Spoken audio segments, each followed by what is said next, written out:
믿음의 개천을 팔아, 믿음의 개천을 팔아라는 제목으로 하나님 말씀 나누도록 하겠습니다. 이제 오늘 본문의 말씀 열왕기하 이제 3장 말씀을 오늘 본문의 내용에 15절에서 20절 말씀을 살피기 전에 먼저 오늘 본문의 말씀이 속해 있는 열왕기하 3장 전체의 내용을 먼저 확인해 보면 이제 아합 왕 있죠. 이스라엘에서 이 북이스라엘과 남유다가 있는데 북이스라엘에서 가장 악했다라고 생각하시면 아합이라고 보시면 돼요. 그 아합 왕이 통치하고 있을 때 요단강 동편에 보면 모압이 있어요. 그 모압하고 에돔이 아마 그 롯이 소돔과 고모라가 망해서 롯과 두 딸이 피신을 하잖아요. 엄마는 가다가 소금기둥이 되고. 그런데 이제 두 딸이 답답하게 대가 끊겼다. 소돔과 고모라에 있는 사람들이 다 죽으니까 우리의 후손을 이어갈 사람이 없다 해서 어떻게 합니까? 아버지에게 술을 먹이고 첫날 밤은 첫째 딸, 두 번째 밤은 둘째 딸 들어가서 동침을 해요. 그렇게 태어난 후손이 모압과 에돔이에요. 그래서 어찌됐건 요단강 동편에 모압과 에돔이 있는데 이 모압 왕이 북이스라엘 아합 왕이 통치하고 있을 때 조공을 바쳤다는 거예요. 항상 약자가 강자에게 조공을 바치죠. 조공을 바쳤는데 아합 왕이 죽자마자 모압 왕이 배신을 합니다. 그래서 바쳤던 조공을 바치지 않게 되는데 이제 그 아합 왕의 아들 여호람이 왕이 되었을 때 남유다에 있는 여호사밧 왕을 불러다가 제안을 해요. 우리가 모압 왕이 저렇게 배신을 했는데 우리가 쳐들어갑시다. 쳐들어가서 가만두지 맙시다라고 제안을 하게 됩니다. 그때 남유다의 여호사밧 왕이 그 제안을 받아들여요. 그렇게 합시다. 모압을 쳐들어갑시다. 그렇게 제안을 받아들이고 나서 한 가지 전략을 이야기하는데 그게 바로 모압의 북쪽, 요단강을 건너서 북쪽을 치지 말고 밑으로 에돔 광야길로 빙 돌아서 모압을 칩시다. 남쪽으로 가서 모압을 칩시다라고 이야기했다라는 거예요. 왜냐하면 이게 보시면 남유다가 있고 이제 위에 북이스라엘이 있죠. 요단강을 건너서 북쪽을 치면 이게 제일 빨라요. 모압과 암몬이었네요. 그 두 딸에게 태어난 게 모압과 암몬인데 어찌됐건 요단강을 건너서 모압을 치면 이게 가장 빠른 길인데 모압이 이미 알고 있죠. 요단강을 건너서 북쪽을 치면 우리는 무너진다라는 것을 이미 파악을 하고 북쪽에다가 이미 견고하게 방어벽을 세웠다는 거예요. 그러니까 여기는 뚫기가 쉽지 않아요. 그래서 여호사밧 왕이 차라리 그러면 그럴 바에는 이게 빨간색 화살표로 된 우리가 밑으로 해서 에돔 땅을 해서 삥 돌아갑시다. 위쪽은 너무 견고하고 방어벽을 세웠으니 밑으로 가면 쉽습니다. 라고 제안을 했다라는 거예요. 그리고 이 에돔이 남유다의 지배를 받고 있어요. 그러니까 언제든지 그 땅을 출입할 수 있었어요. 자유롭게. 그러니까 이럴 바에는 차라리 밑으로 돌아가서 3대1로 이렇게 돌아가서 남쪽을 연약한 남쪽을 치면 우리가 무조건 이깁니다라고 전략을 제시했다라는 거예요. 그러니까 실패할 수 없는 전략이죠. 이대로 하면 그냥 이기는 거예요. 그런데 문제가 발생을 하는데 모압을 치기 위해서 이렇게 치밀하게 전략과 계획을 세웠지만 에돔 광야길로 돌아가다 보니까 마실 물이 없어요. 물론 거기까지도 다 파악을 하고 전략을 세웠죠. 마실 물도 충분히 이제 챙겼고 가다 보면 뭐 오아시스나 계곡이 있을 것이다. 그 위치까지 다 파악을 해서 에돔길로 길게 돌아갔다는 거예요. 근데 문제가 뭐예요? 가뭄으로 인하여 계곡물이 다 마른 거예요. 들고 간 물은 이미 다 마셨고 가뭄으로 인해서 계곡물이 다 말랐기 때문에 이것까지는 계산에 넣지 못했던 거죠. 그래서 이들이 성경에 보면 어떻게 됩니까? 7일 동안 물을 못 마셔요. 세계의 연합군이 모압을 치러 올라가는데 광야를 삥 돌아서 갔는데 마실 물을 7일 동안 마실 물이 없었다는 거예요. 그래서 여호람 왕이 뭐라고 하냐면 우리 다 죽는다. 그렇게 이야기했다는 거죠. 여러분 보십시오. 우리가 사람이 인생의 여정을 걸어갈 때 우리가 실패를 경험하지 않기 위해서 사람마다 아주 치밀하게 계획을 세우고 어떤 인생의 전략을 세우죠. 물론 사람마다 정도는 다르죠. 어떤 사람은 굉장히 치밀하게 계획을 세우는 사람이 있는가 하면 어떤 사람은 적당하게 계획을 세우죠. 그러나 그 정도의 차는 있지만 모든 사람이 자기 인생의 여정에서 계획을 세워요.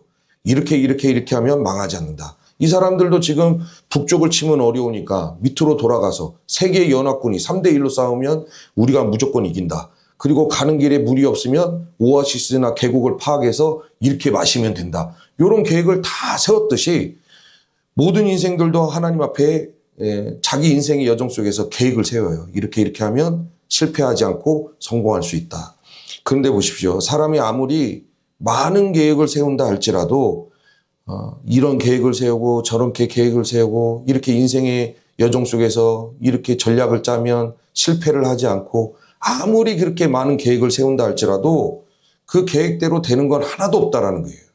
오늘 본문에 나와 있는 사람들도 얼마나 치밀하게 세웁니까? 무조건 전쟁에서 승리하기 위해서 전략도 짜고 치밀하게 계획을 세웠지만 본인들이 원하는 대로 된 게 아무것도 없다라는 거예요. 그래서 결국 광야에서 다 죽는구나. 그렇게 했다라는 거예요. 그런데 이렇게 우리가 저와 우리 성도님들의 삶에서도 인생의 계획이 틀어지고 그래서 인생의 변수가 찾아올 때가 있는데 그렇게 우리 인생의 변수가 찾아왔을 때 그러면 우리가 어떻게 해야 되느냐, 그 상황을 우리가 어떻게 극복할 수 있느냐, 그것을 살펴보자 하는데 첫 번째는 원망하면 안 된다는 거예요. 계획이 아무리 많은 계획을 세워도 계획은 언제든지 틀어져요. 그리고 인생의 변수가 찾아와요. 전혀 예상하지 못했던 일이 찾아오는데 그럴 때 어떻게 해야 되냐? 원망하면 안 된다. 원망하지 말고 하나님의 뜻을 물어야 된다는 거예요. 열왕기하 3장 10절 말씀은 이건 여호람, 북이스라엘의 여호람 왕의 고백입니다. 이스라엘 왕이 이르되 슬프다. 7일 동안 이제 마실 물이 없어서 다 죽게 생기니까 슬프다. 여호와께서 이 세 왕을 불러 모아 모압의 손에 넘기려 하시는도다 하니 하나님이 이런 얘기를 하신 적이 없어요. 내가 너희들 모아서 모압 손에다 넘겨서 다 죽일 거야. 이렇게 하나님은 마음에 품지도 않고 그런 말을 하나님이 입 밖으로 꺼낸 적도 없고 하나님이 그런 계획을 세운 적도 없어요. 그런데 뭐예요? 지금 여호람 왕이 슬프다. 우리 다 죽는구나. 이거 하나님이 분명히 상황을 이 지경으로 만들었다는 거예요. 하나님이 이거 만들지 않고선 어떻게 세 왕이 모였는데 이렇게 모압의 손에 넘어갈 수가 있느냐. 이건 하나님이 우리를 넘기시고 우리를 죽이시기 위해서 이 모든 것을 하나님이 진행했다. 슬프다 라고 하나님을 향하여 원망하고 불평했다는 거예요. 그러니까 인생의 여정 속에서 변수가 생기면 이렇게 원망하는 사람이 있더라. 두 번째는 이제 남유다의 여호사밧 왕이에요. 여호사밧 왕은 어떻게 반응을 하느냐. 여호사밧이 이르되 우리가 여호와께 물을 만한 여호와의 선지자가 여기 없느냐 하는지라. 여호사밧은 어떻게 반응을 합니까? 인생의 변수 앞에서 아니다 이거. 하나님이 분명히 무슨 뜻이 있다. 하나님의 뜻을 정확하게 말해줄 만한 하나님의 종이 여기 없느냐. 하나님의 뜻을 묻고자 했다라는 거예요. 그러니까 인생의 계획이 틀어져서 변수가 발생하면 두 부류의 사람이 있는데 한 부류의 사람은 입을 열어서 원망하더라. 그러나 또 다른 한 부류의 사람은 이 상황을 하나님이 어떻게 보시느냐. 긴장도 안 하고 물론 마음이 막 심장이 두근거릴 수도 있죠. 변수가 찾아오고 어려움이 찾아오면 심장이 뛰고 호흡이 가빠지고 어떻게 해야 될지 모르고 그럴 때가 있어요. 그러나 그런 상황에서 누군가는 투덜투덜하면서 원망하는 사람이 있는가 하면 그 누군가는 하나님의 뜻이 뭐냐. 이런 어려움이 찾아오게 된 하나님의 뜻이 뭐냐. 그 하나님의 뜻을 묻는 자가 있더라. 이 자리에 계신 저와 우리 성도님들은 하나님의 뜻을 묻는 하나님의 백성들이 될 수 있기를 소망합니다. 우리가 결론은 살펴보지 않겠지만 성경을 보더라도 원망이냐 하나님의 뜻을 묻는 거냐 그거에 따라서 결과가 천지차이예요. 이스라엘 백성들 보십시오. 하나님이 약속으로 주시겠다라는 그 적과 꿀이 흐르니 땅이 있어요. 코앞에다 대고 못 들어가죠. 못 들어간 이유가 뭐예요? 도둑질해서 못 들어가요? 살인죄 저질러서 못 들어갑니까? 그렇지 않다라는 거예요. 원망이다 원망. 원망해서. 우리가 그 출애굽 애굽을 벗어났던 이스라엘 백성도 한번 보십시오. 이스라엘 백성들이 애굽을 벗어나자마자 앞에 홍해가 있어요. 이건 뭐 인간의 힘으로 도저히 건널 수가 없어요. 근데 뒤에서 막 먼지를 일으키면서 말바국 소리가 나죠. 누가 쫓아오고 있습니까? 애국 군대가 정신 차리고 이스라엘 백성들 전부 죽이겠다고 막 먼지를 일으키면서 쫓아오고 있다는 거예요. 말 타고. 그때 이스라엘 백성들이 어떻게 뭐라고 고백을 합니까? 그 앞에는 홍해와 뒤에는 먼지구름 보자마자 이스라엘 백성들이 뭐라고 고백하냐면 하나님이 왜 우리를 이곳으로 이끌어내서 애굽에서 잘 살고 있는데 왜 우리를 이곳으로 이끌어내서 여기서 죽게 하느냐. 본인들이 애굽에서 못 살겠다고 하나님 앞에 부르짖어서 건져준 거예요. 그런데 이제 와 산다는 얘기가 이 사람이 항상 바뀌어. 이제 와 산다는 얘기가 하나님이 왜 우리를 여기로 이끌어내서 이 자리에서 죽게 만드냐고 하나님을 향하여 원망불평했다는 거예요. 그런데 모세는 그때 상황에서 어떻게 합니까? 모세 한 사람이에요. 모세 한 사람은 어떻게 해요? 그 절망 속에서 하나님이 어떻게 인도하시는지. 앞에는 홍해가 있고 뒤에는 말발굽 소리가 우렁차게 들리지만 저 사람들이 우리를 죽인다고 쫓아오지만 분명히 하나님의 뜻이 있고 하나님의 역사가 있고 하나님의 인도하심이 있는데 하나님이 어떻게 인도하시는지 모세 혼자 부르짖었다라는 거예요. 그래서 하나님이 모세의 부르짖음을 들으시고 홍해를 갈라주시잖아요. 이렇게 항상 뭔 변수가 있으면 어떤 사람은 같은 상황에서 원망불평하는 사람이 있는가 하면 어떤 사람은 하나님께 부르짖어서 하나님의 뜻이 무엇인지 구하는 사람들이 있더라. 이 자리에 계신 저와 우리 성도님들은 인생의 계획이 틀어질 수도 있어요. 항상 성경 시편 잠언입니까? 사람이 그 마음에 많은 계획을 세운다 할지라도 되는 게 아니에요. 그 뜻대로 이루어지는 게 아닙니다. 변수가 찾아옵니다. 그런 상황이 저와 우리 성도님들 가운데 왔을 때 여호람 왕처럼 슬픔의 속내, 이거 하나님이 우리 다 죽이려고 지금 이 지경, 제가 이렇게 사람들을 만나도 어떤 분 입술에는 감사가 있어요. 안 돼. 제가 봐도 잘 안 돼. 근데 그분은 그래도 하나님의 뜻을 쫓으려고 하는 고백이 있는 분들이 있는가 하면 어떤 분들은 그냥 원망불평, 하나님이 이 지경으로 만들었고 하나님이 이렇게 인도하셨고 하나님이 내 인생 안 도와주셨고 그렇게 원망불평하는 사람들이 꼭 있더라. 같은 상황을 보고.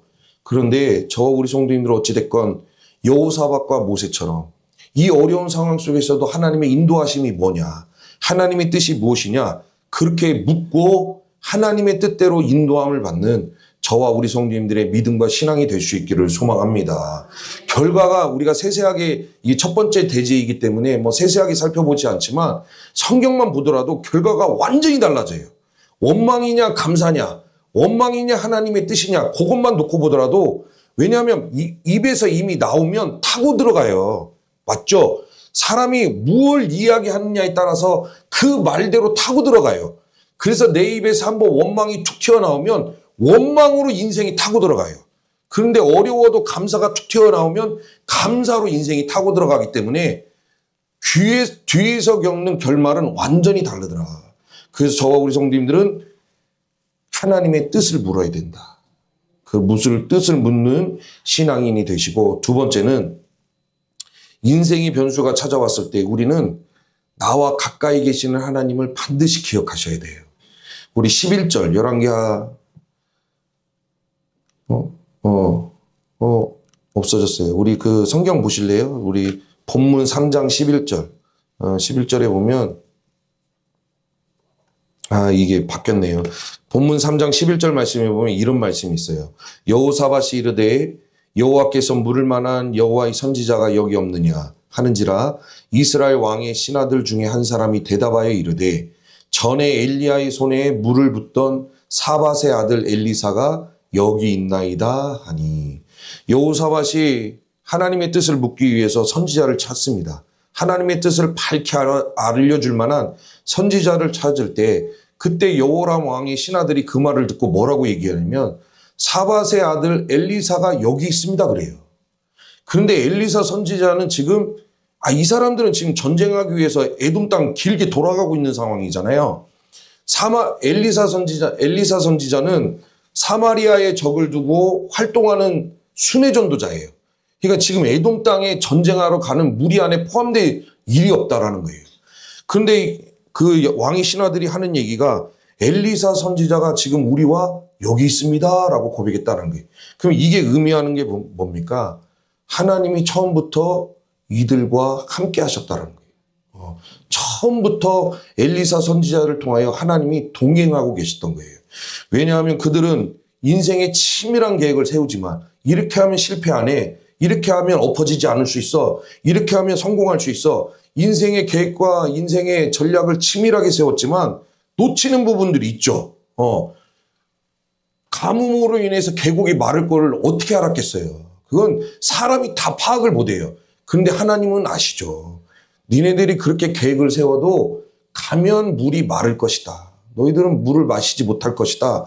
라는 것을 하나님이 이미 다 알고 계셨고, 그래서 하나님은 그들을 돕기 위해서 엘리사 선지자를 통하여 그들과 처음부터 동행하고 계셨다라는 것입니다.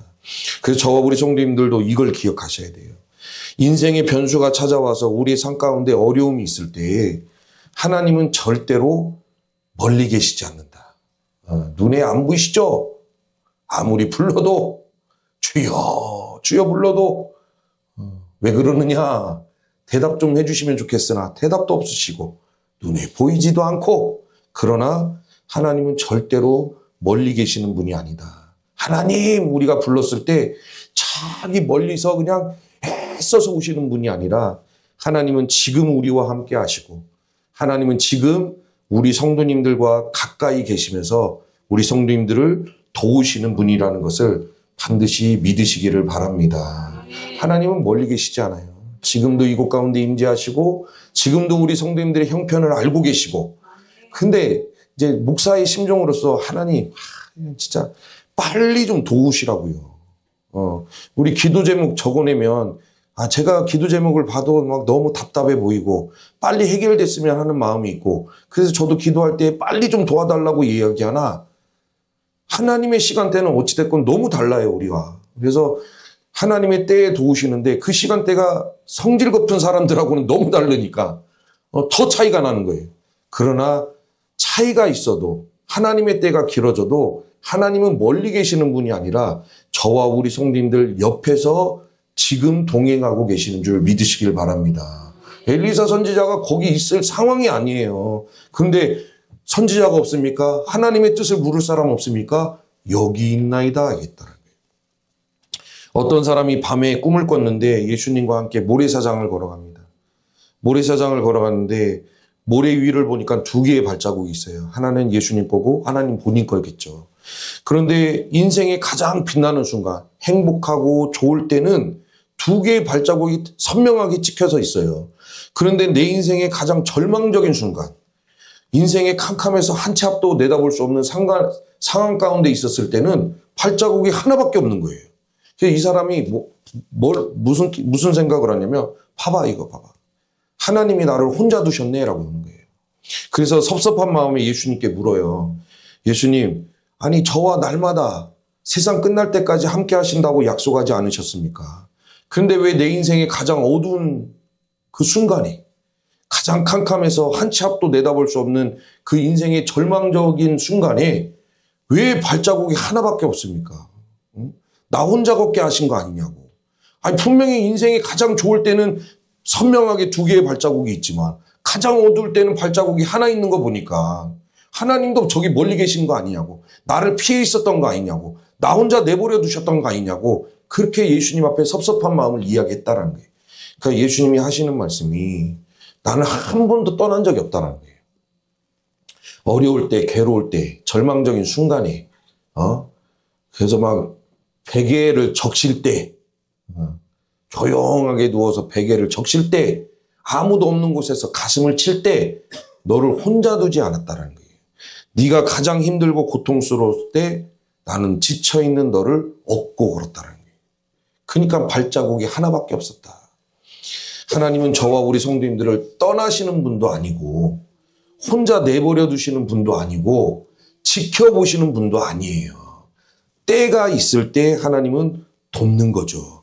그래서 저와 우리 성도님들은 변수가 와서 어려움 가운데 있을 때 하나님은 그 누구보다도 우리 성도님들과 가까이 계셔서 함께하는 분이라는 걸 믿으시고 이 믿음의 여정에서 힘내서 걸어가시는 저와 우리 성도님들이 될 수 있기를 소망합니다. 그래서 어려움이 있을 때 물어야 된다.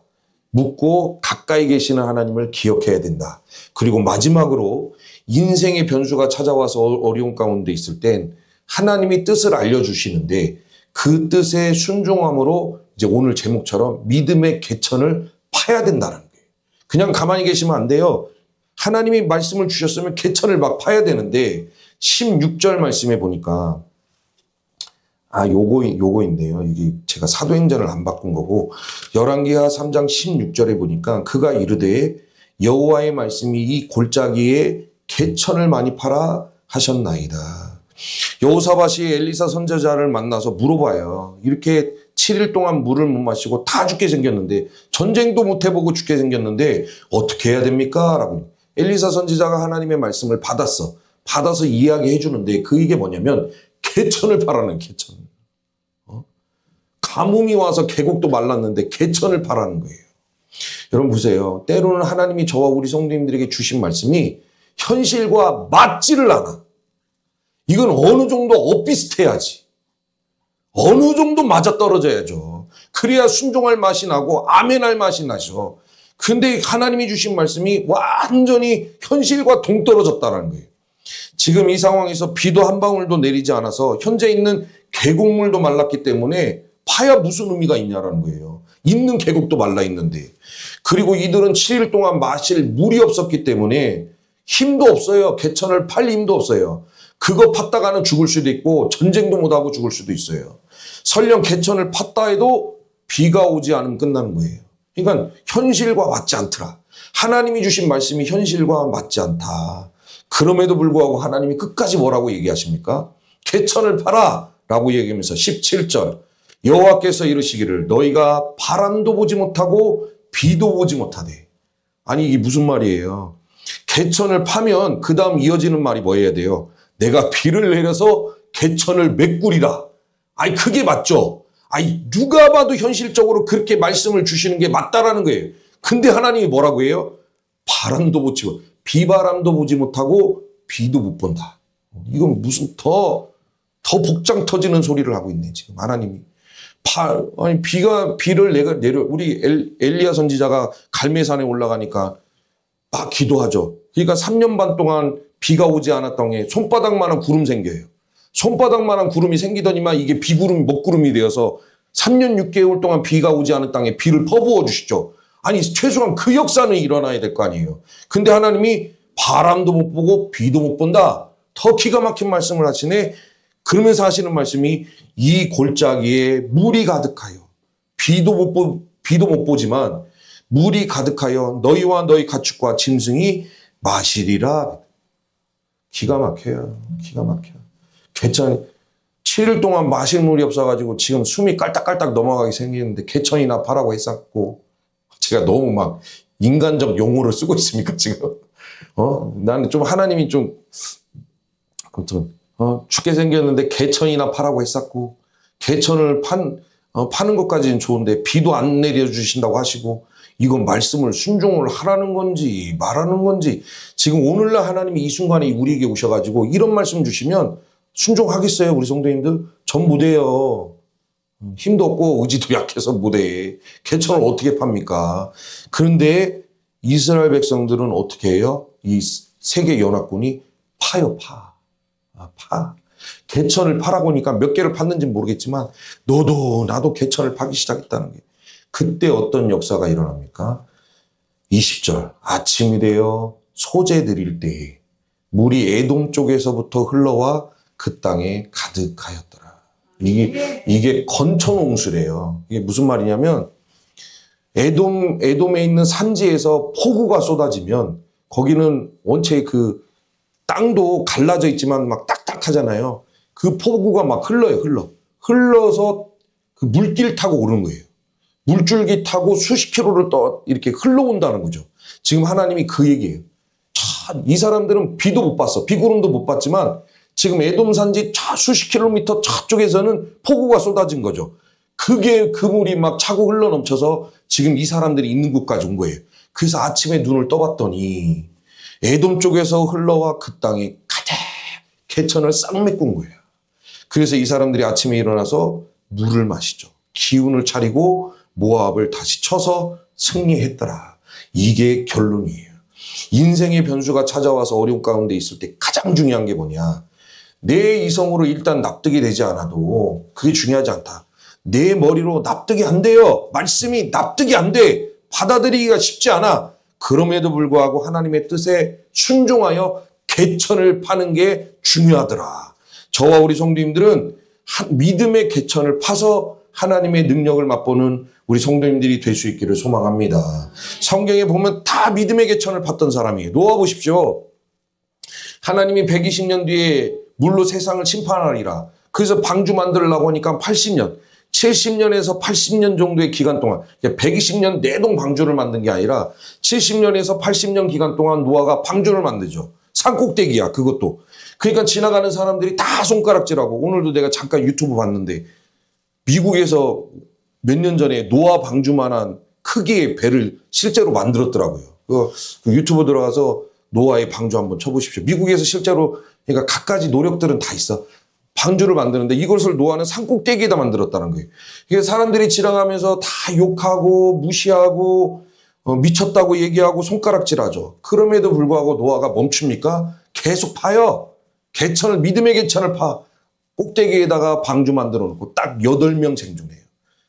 구원은 8명, 8명. 아니 마지막에 구원받을 때 8명 받는다는 게 아니라 구원은 소수가 받는 거예요. 노아의 홍수 하나님이 심판하실 때 그 세상에 수억 명의 사람들이 있었는데 8명 구원받았어요. 구원은 적더라. 어찌됐건 노아도 믿음의 강주를 받고 열왕기하 4장에도 보면 선지자의 제자인 아내가 등장을 해요. 이 아내에게 두 아들이 있는데 집이 너무 가난해. 가난해도 그렇게 가난할 수가 없어요. 그러니까 어떻게 됩니까? 딱 2아들 남았는데 이 2아들이 채권자의 집으로 종으로 팔려 넘어가게 생긴 거예요. 너무 가난한데. 엄마가 막 복장이 터져. 하나님 앞에 매달리죠. 그때 하나님이 이 가정에게 은혜를 주시는데 말도 안 되는 또 요구를 하셔. 뭐라고 얘기하시냐면 네 2아들과 함께 밖으로 나가서 그릇 빌리라는 거예요. 그릇. 아니 지금 집이 막 너무 가난해가지고 2아들이 다른 집 종으로 팔려나가게 생겼는데 빈 그릇을 빌리면 뭐하냐는 거예요. 먹을 것도 없는데. 근데 하나님이 일단은 빈 그릇 많이 빌리라는 거예요. 빈 그릇을 많이 빌려라. 그러니까 어떻게 해요? 가서 믿음의 개천을 파죠. 2아들과 이 집 저 집 돌아다니면서 빌릴 수 있는 대로 빈 그릇을 다 빌려와요. 그래서 방문을 닫고 하나님이 뭐라고 하시냐면 이 집에 기름 이거 사르밧가부하고 다른 내용입니다. 딱 기름 한 그릇 있어. 기름 한 그릇. 그 기름 한 그릇을 빈 그릇에 따라 부어라. 따라 붓습니다. 분 어디까지 부어요? 빌려온 그릇에 가득 찰 때까지. 한 그릇에 기름이 있었는데 기름이 계속 나오는 거예요. 그 언제 떨어집니까?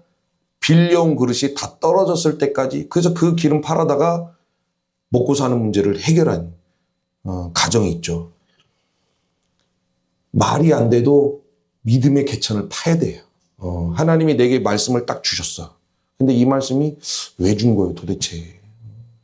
현실적으로 맞지도 않고 순종하기에도 힘들어. 그러나 믿음의 개천을 팔면 하나님이 그 가운데 하나님의 권능의 손길을 허락해 주실 줄 믿습니다. 인생의 어려운 가운데 있을 때 가장 중요한 것은 하나님의 뜻에 순종하여 믿음의 개천을 파는 것. 내일의 소망이 보이지 않아도 묵묵히 예배의 개천도 파시고 상황이 나아지지 않아도 포기하지 마시고 기도의 개천을 파야 하는 거예요. 일단 파요. 교회를 위해서도 파고 가정을 위해서도 파고 자녀들을 위해서도 파십시오. 이 자녀들 걱정할 게 하나도 없어요. 하나님이 인도해 주실 줄 믿습니다. 공부 못해요? 아무 상관없어요. 기도의 개천만 파면 하나님이 은혜로 인도해 주실 줄 믿습니다. 우리나라가 이상한 거지. 하나님이 각자의 모양대로 만들어 놓으셨는데 어떻게 모든 청소년들이 국영수를 다 잘할 수 있습니까?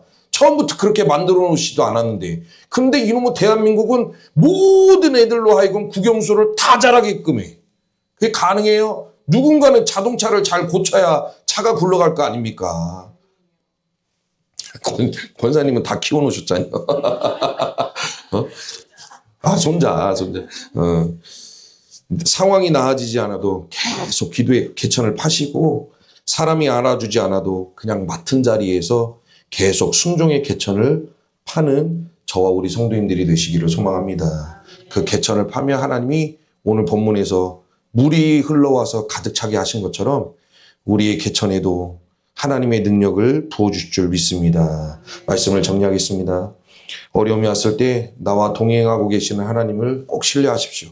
멀리 계시지 않아요. 곁에 계십니다. 가까이 계십니다. 그 하나님을 신뢰하시고 꼭 원망이 터져나오기보다는 물으십시오. 하나님 어떻게 해야 됩니까? 하나님이 내 인생 여기까지 인도해가지고 내가 이렇게 고생하고 있는 거 아닙니까? 차라리 그 말보다는 하나님 어떻게 해야 됩니까가 훨씬 낫다라는 게 어떻게 해야 됩니까? 그러면 하나님이 어떤 식으로든 우리에게 말씀을 주시는데 그 말씀이 현실과 맞지 않는다 할지라도 믿음의 개천을 파셔서 그 안에 부어주시는 하나님의 놀라운 은혜를 인생의 여정 속에서 경험하시고 이번 한 주도 경험하며 살아가는 저와 우리 성도님들이 될 수 있기를 주의 이름으로 축복합니다. 우리